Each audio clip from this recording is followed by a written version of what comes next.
What's good, Internet? Your boys are back, getting ready for Game 2 of the NBA Finals between the Heat and the Lakers. I'm Corey. I am with Larry. How we doing today?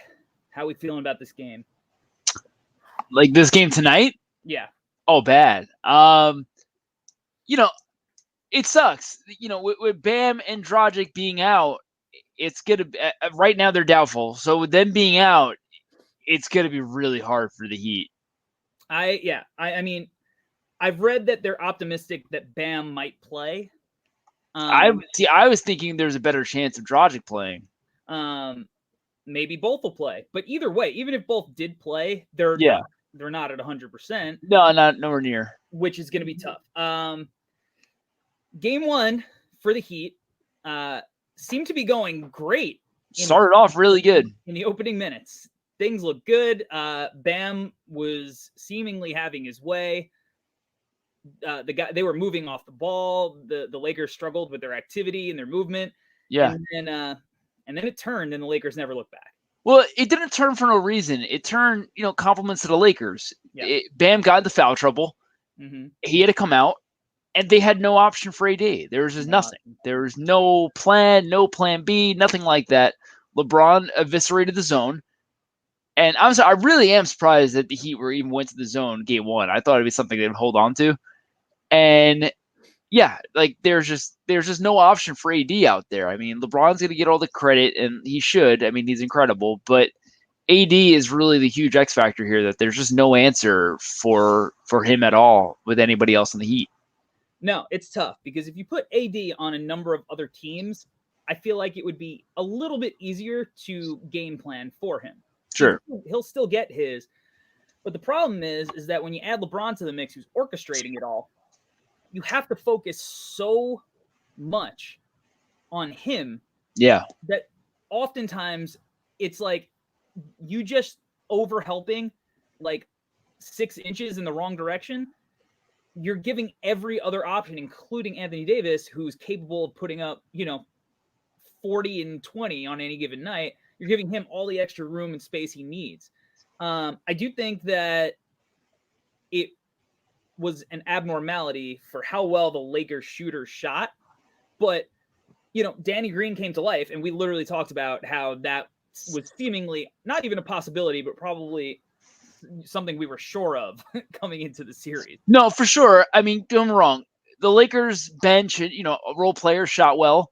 Yeah. And that's not sustainable, but the Lakers completely out-rebounded the Heat. It's not even close. It was 54 to 36 rebounds and free throws.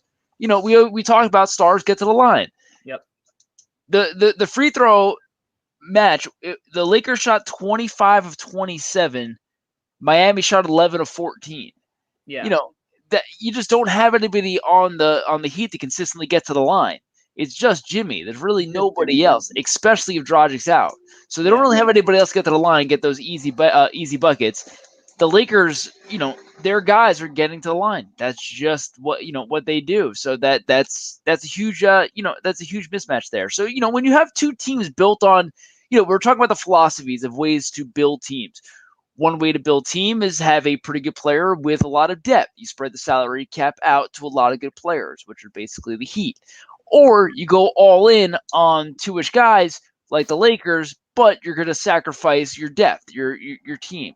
So there is no right answer, and that's the great thing about basketball. But the problem with the depth conversation is if some of your depth, either one, doesn't make sense in this matchup or get injured, you just, when you sacrifice the depth, that you're sacrificing your advantage.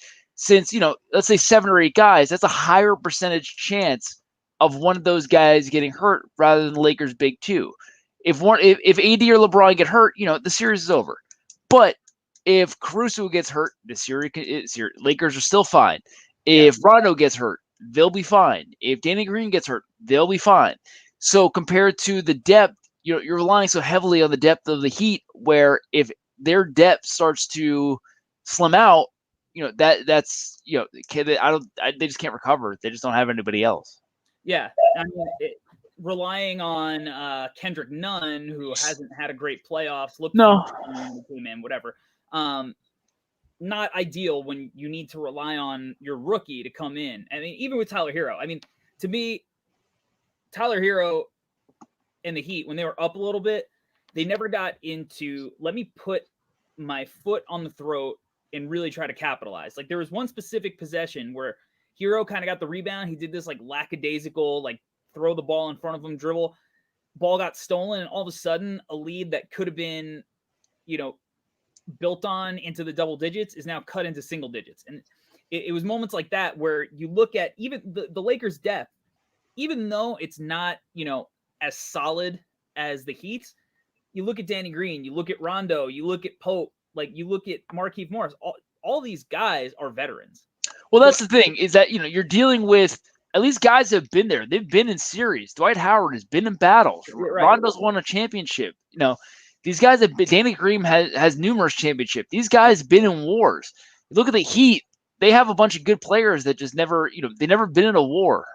No, it's Jay Crowder has, Jimmy has, obviously Iggy, but outside of that, it's like, yeah, you could say Kelly Olynyk's been there, to a bunch of series, but it's like Kelly Olynyk, if you're relying on that, it's different. It's different contributors to the war. Yeah, the Kelly Olynyk's always been a good soldier. The Lakers have a bunch of generals who at one time, Rondo was a general, Dwight was a general. They have guys on their team that at one time were, the leaders of their team in some version, and now they've accepted their role of being a role player behind AD and LeBron, and that's just, that veteran leadership is going to be hard to compete with.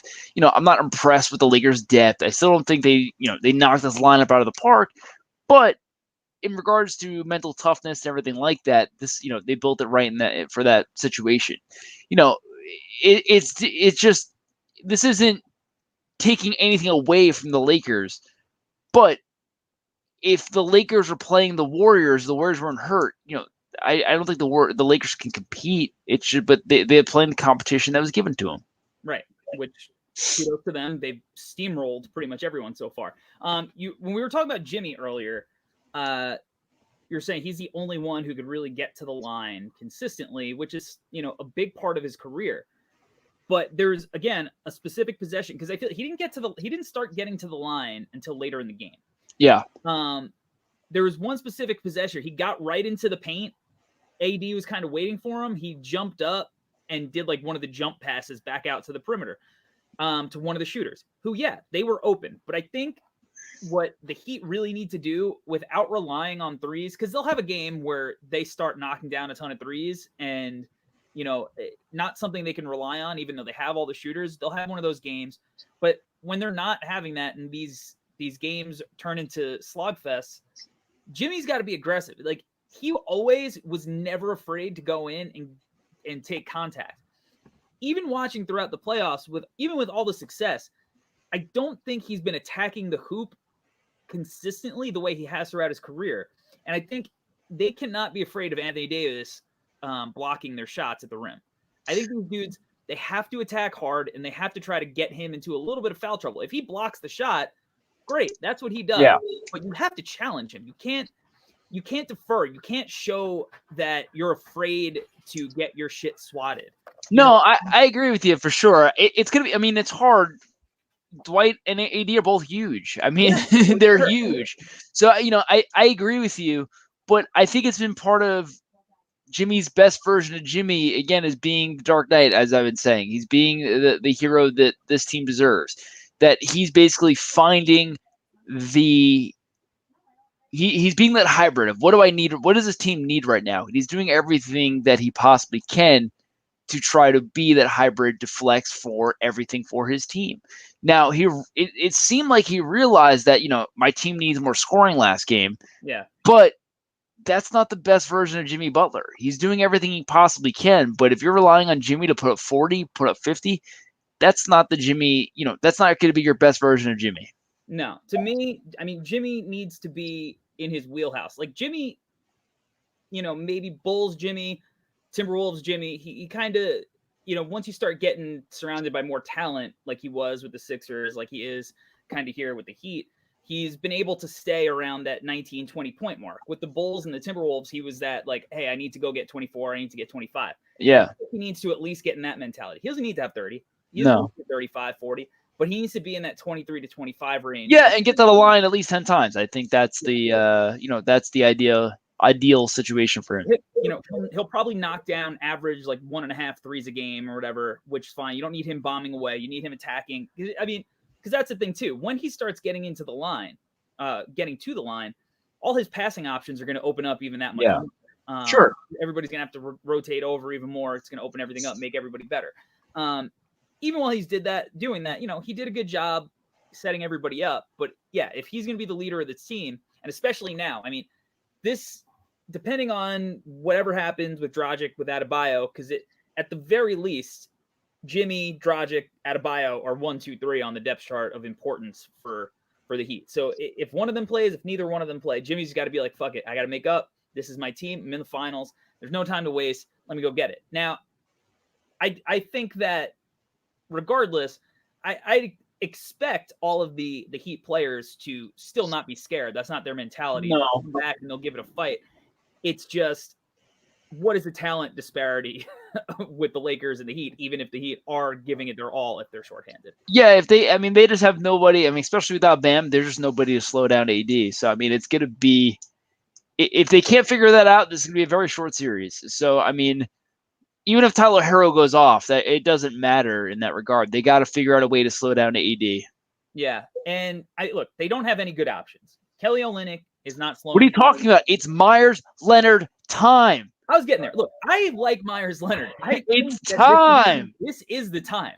It's time to dust him off. Like, it's not like he's a stiff.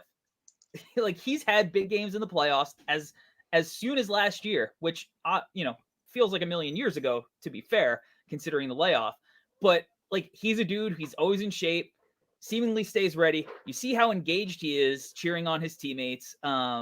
Just great cheer, great cheerleader, great teammate. But look, he's the biggest dude they have, and he's I don't disagree with you. I mean, again, do I think that all these Twitter coaches who know exactly everything? Do I think Myers Leonard's going to come in and stop AD? Absolutely not. But is it someone else that can give more fouls and be annoying? Yeah, why not? It doesn't hurt. Again, as we both agree, there's no other option. So you might as well throw Myers Leonard out there and see what happens. Roll the dice. But even if it's not AD, at least he could bang with Dwight a little bit. Like, yeah, be annoying. See what he can do. You're not worried about Dwight like scoring on play calls. You're worried about Dwight getting offensive rebounds, alley-oop, stuff like that. Like, at least Myers Leonard is strong enough to bang with Dwight. Like, he's bigger than Dwight at this point. So yeah, to me, even if you can throw him on Dwight and you can kind of, hey, Anthony Davis is going to get his, it sucks, we got no answer. Let's at least take away all the other role players and make sure that they're not contributing, going off and getting, the team pumped up by making it feel like well, that's what it's going to be. They got to kind of turn them into the Thunder. Of the Durant and Westbrook Thunder.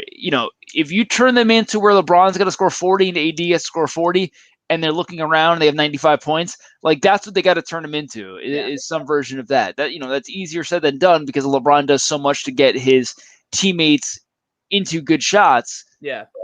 Unlike that Thunder team. So, and as well as, you can argue whether or not that Thunder team is a better depth than versus this Lakers team.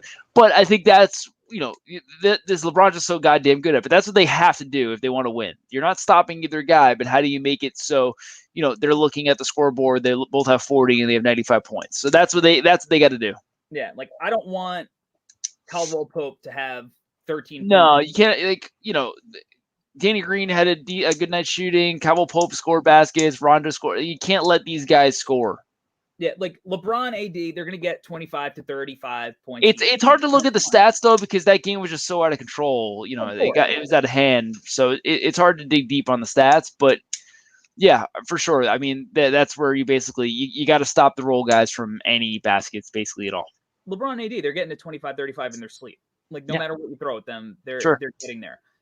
It's just like, how many of the other guys can we keep under 10 points? Like, we don't want the role players in double figure.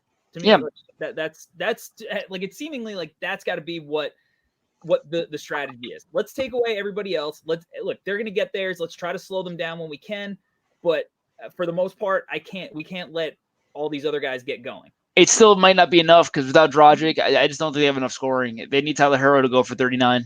They do. I mean, and you saw, like, even when they tried going deep in their bench, like Derek Jones Jr., terrible. Like, it's a lot of Solomon Hill. It's a lot of Solomon Hill. It's a lot of Solomon Hill. That dude looks like he's literally straight out of Castaway right now, which is great. Great for memeing and everything. So I like that. But yeah, it's it's a tough battle. Spoelstra is admittedly smarter than either of us when it comes to game planning. So yeah, it's going to be interesting to see what they have. I'm expecting them to throw the zone out again at some point. Maybe they switch it up. Maybe they go to a different kind of zone. But I don't know, man. Like, I feel like they just have to get weird, throw like Myers Leonard and shit out there today. And then hopefully by game 3, you at least have Dragic or Bam back, assuming that both don't play tonight, that then you can try to go back to a traditional situation. So tonight, I think is just what I would look for tonight. This is trial night to see, what's on the menu of what can possibly taste good to try to carry over to go all in on game 3. Yeah, especially, I mean, that's if Dragic and Bam are not there, then that's something that they definitely have to consider. Just trying to figure out what to do. Lakers are -9.5 tonight. Is that too much? Too little? Probably too little. Just right. Look, who knows? The Heat are tough-minded. They played really well in the playoffs. Clearly, obviously not hurt. They're hurt now. It's different. But we could be coming back into game 3 saying, "Hey, weird." Hey, well, right. Again, I'm picking Lakers heavily tonight, but remember, this basketball is a very play-by-play sport. Anthony Davis isn't necessarily a clean record of injury history. One weird tweak, one anything like that, everything changes again. So before we just, push all money all in on the Lakers, let's see what happens tonight, and we carry over to game 3. Agreed. I'm also taking the Lakers tonight. I mean, I picked Lakers in 6. If they're injured, I probably pick them in 5, but we'll see. I'm hoping that we get a little bit of a better night, better game, at least something similar to what we had in the first 1.5 quarters. Nice. Of game 1. Yeah, so that's it. Any final thoughts? In this game, no. You want to talk Doc at all? Yeah, let's talk Doc. Let's talk more 76ers. I was hoping we knocked that and got in there. Your favorite team? What team do we talk more, 76ers or Bulls? I think it's weird. It's not like they're going to make a move, right? I mean, look, Elton Brand, I think, is desperate. This Doc Rivers move is a move that is like, hey, what is going to possibly save this situation? Let's get a guy who's dealt with a lot of personalities, a lot of weird rosters. If it's not a move now, then by All-Star break, whenever the hell that is, that it's got to be a move by then. Yeah. I would imagine that there would probably be like, well, we got a new coach. Let's see what he can do. Yeah. And Doc would roll out, if it goes poorly in the first 30 games, it's rumors of Simmons or Embiid trade got to be going crazy by All-Star break. Yeah, I agree. I think they'll see what they can do in free agency. Maybe they'll do like a couple of tweaks through trade without touching Simmons and Embiid. Try to, maybe they trade like Jay Rich and try to get somebody who's a little bit cleaner of fit as a shooter or something. Yeah. Maybe they try to, in the draft they get a point guard who can shoot a little bit as well. Maybe they try to build out through depth and see what they could do before, run with the roster, see what Doc can do with it, and then, like you said, if it's not working at that point, you almost have to think about trading one of them just so you're not absolutely tanking the value of both. Well, that's it. Is that you want to, you want to be able to try to trade where the value is high as well. Yeah. So it's definitely going to be interesting. I mean, look, it's going to get harder. The Brooklyn Nets are going to be healthy next year. The Nets are going to immediately walk into being, if you look at Vegas, they're going to be one of the top 2 teams when it comes to title favorites. Sure. Maybe not top 2. Maybe it's definitely top 5. So, it's a tough road for the Sixers. Fuck. I hate the Nets. God damn it. I hate the Nets. Yeah. I love Steve Nash. I don't like Kyrie. I hate the situation. I think I'm back in the Warriors.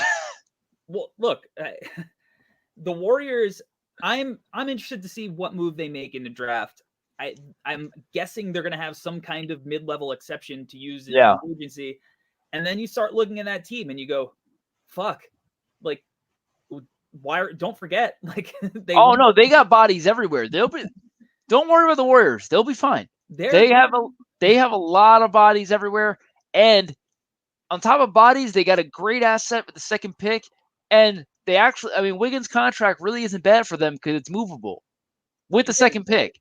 So, they actually have, there's a max guy somewhere that they can possibly trade for. If they wanted to trade for Bradley Beal, they're one of the better teams that are situated to do it than other teams. Yeah, and honestly, like, I think Wiggins would be fine for them. I think with their team, like Harrison Barnes. What's it? He's just a more expensive Harrison Barnes. He's probably a little better though. Like, yeah, especially in the role that he's in. He's obviously not suited to be a first or second option. But you look around and like he averaged 25 points a game at one point. Like this is a dude who can put the ball in the hole. If Harrison Barnes doesn't go absolutely ghost mode in that finals at the Cavs, if he just hits. It's not even like he went ghost mode. He just missed every fucking shot. Single shot. Like, if he literally shot like over 11, over 12 that game. Like, if he hits a couple more shots throughout the series, you're looking at another title. So it's like Wiggins could put the ball. I trust him to put the ball in the hole much more than I ever did Harrison Barnes. So, they're a little older. Yeah, they're coming off injuries, whatever. But you add in the fact that I'm not even worried about Steph or Clay, to be honest. In regards to age, I'm more worried about Draymond. Well, me too. But that's where the draft comes in. Right. So, we'll see what happens there, as well as, they'll get buyout or mid-level exception or veteran, minimum contract guys. They're going to get the guys in that regard. They're going to be just fine. So the Warriors are going to be contending, and they still have stars and are deep. They're that perfect storm, and I like them better than the Nets. So they have that going for them as well. Oh, I agree. And to be honest, I would not be shocked if the finals next year was Warriors Brooklyn. That would not shock me in the slightest. I'm sure that the NBA would love that. The Durant comes back versus the Warriors. You could build a great storyline off that. You probably get the Lakers versus the Warriors in the Western Conference Finals. The NBA wins either way there. I'm about like an RJ Barrett ACL tear away from protesting. But like I never even liked the game anyway. Right. Yeah. That not unlikely. But we'll see. The Knicks will be interesting too. RJ Barrett's shot. I don't know if you saw it. They moved his elbow out a little bit, so it's not in his line of sight. Maybe he's gonna be a better shooter. I don't buy in that shit until I see it in game. Again, Instagram hype. I'm over Instagram hype. That life ain't for me. You shouldn't buy it. I wouldn't buy it either. I definitely don't buy Mitchell Robinson, dude. All they show of this dude is him shooting threes, and it's like it's him shooting threes and him dribbling. Like his handle is fucking gross. It's not even fluid.